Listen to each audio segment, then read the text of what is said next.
If you've ever felt tired for no reason, having low drive, or just not yourself, then this number could be why.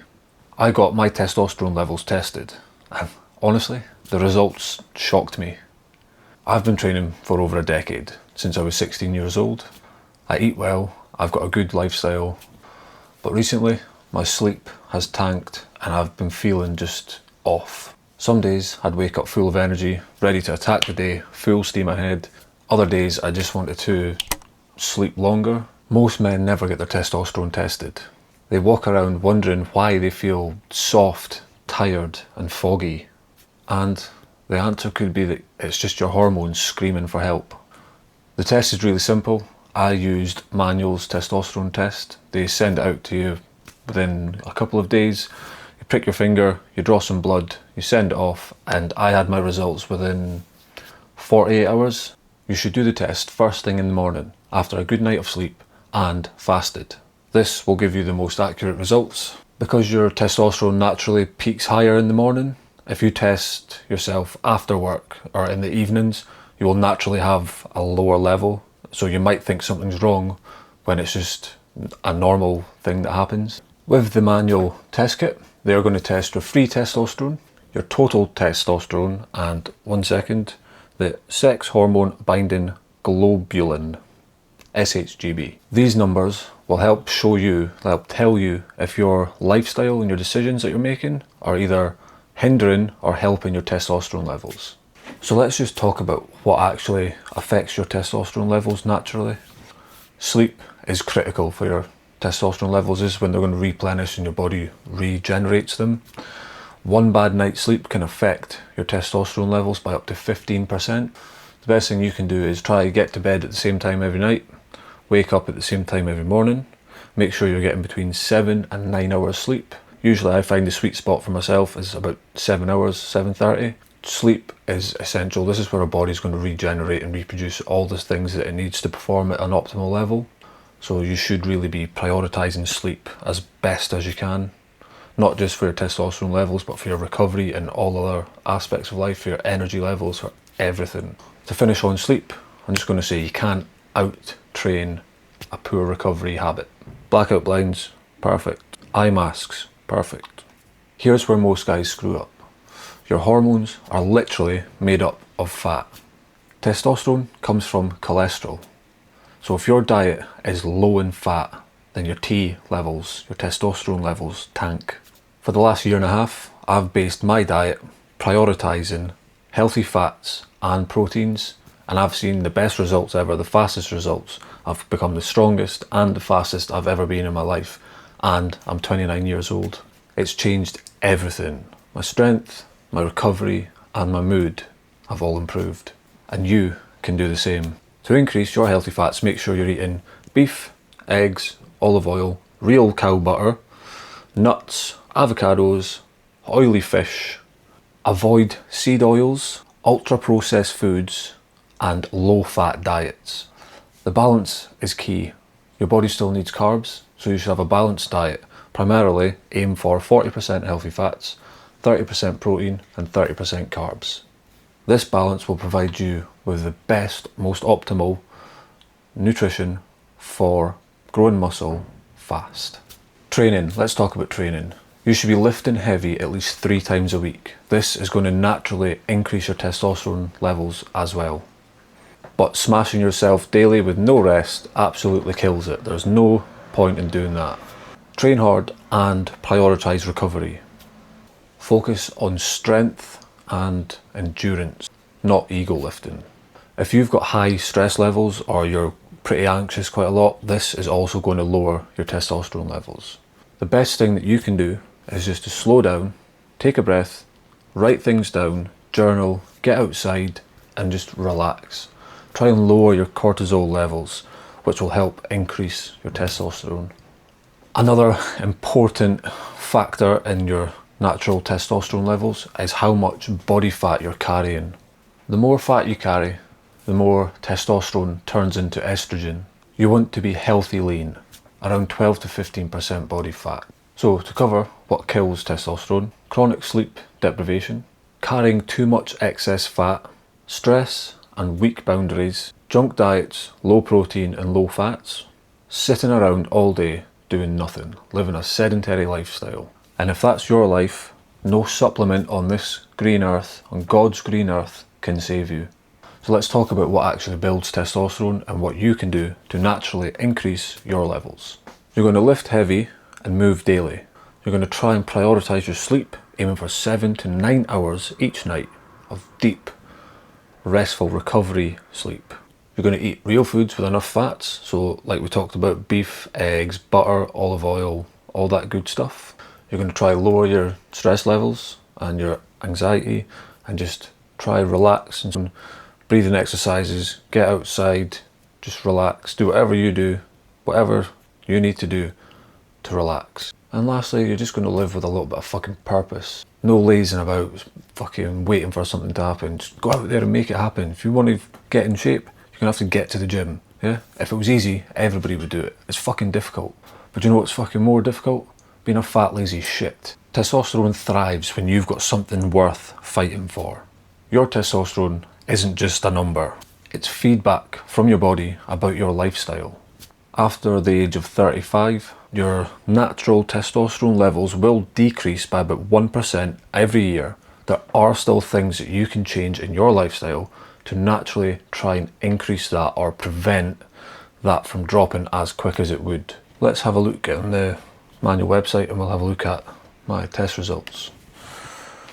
Coming in here, good afternoon, Jake. Oh, good afternoon.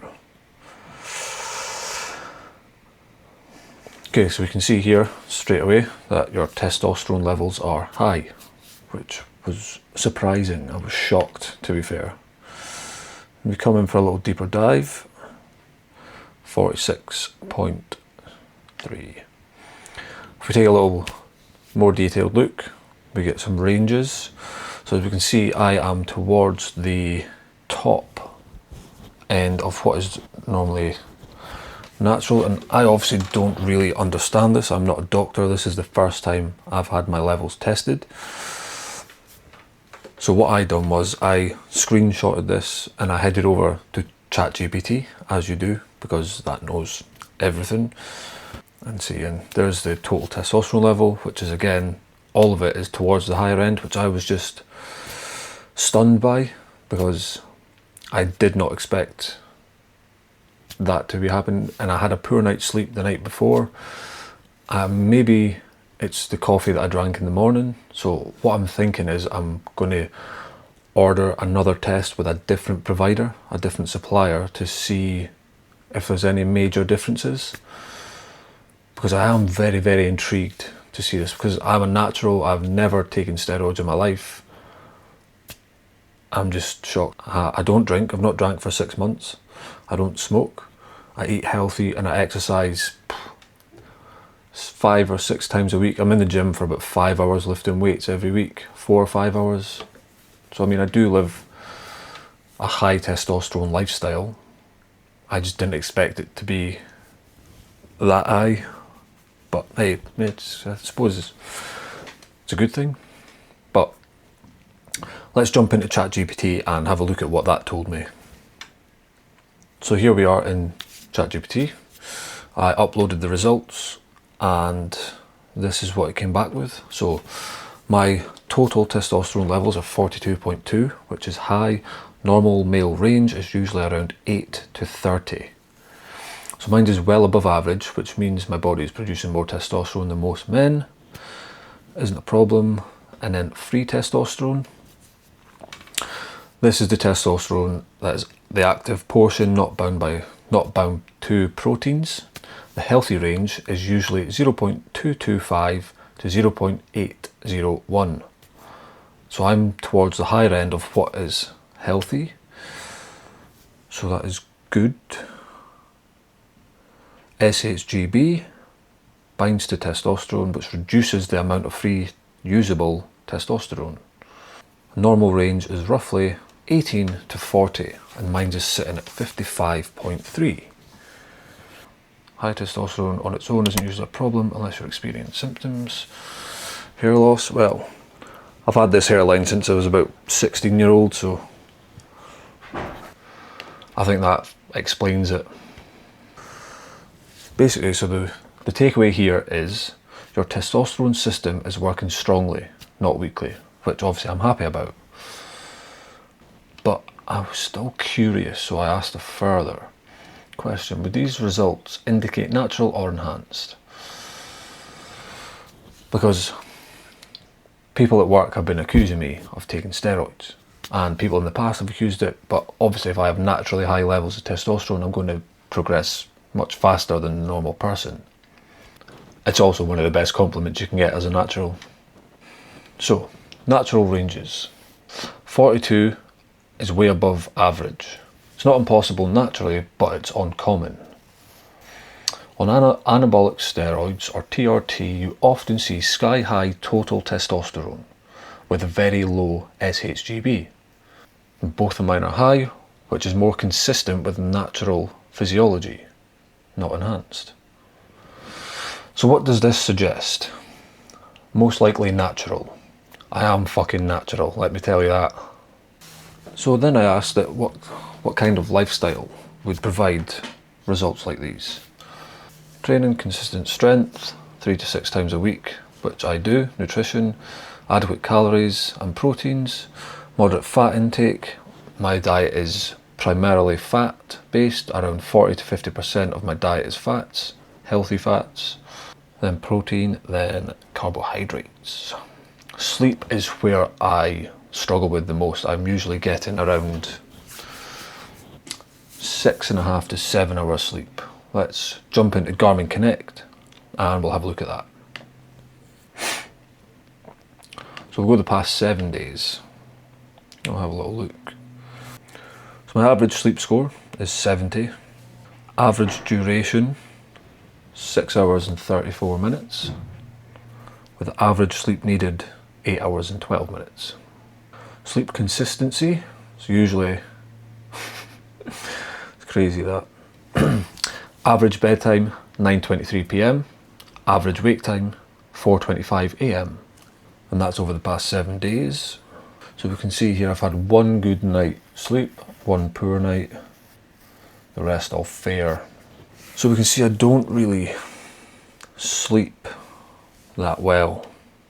That's probably the only part of my lifestyle that's hindering. I find that I work best on 7.5 hours. If we look at the last 4 weeks, these results are going to be a bit off because I was on night guard for a while. So looking at that graph, you can see in the past 4 weeks, I only met my sleep needed target 3 times. Yeah, I've had a few good nights sleep. One excellent. I remember that. That was an excellent sleep. Fucking banging, dancing when I got out of bed. And then we look at the year. Average sleep score is 68, which is pretty crap. Average weekly sleep duration, 6 hours and 51 minutes. Average weekly sleep needed, 8 hours and 26 minutes. And we can see here from week to week, most of my sleep score quality is fair. Yeah, so sleeping isn't my strong suit. That's something that I need to work on, but it's something that isn't really affecting me too much.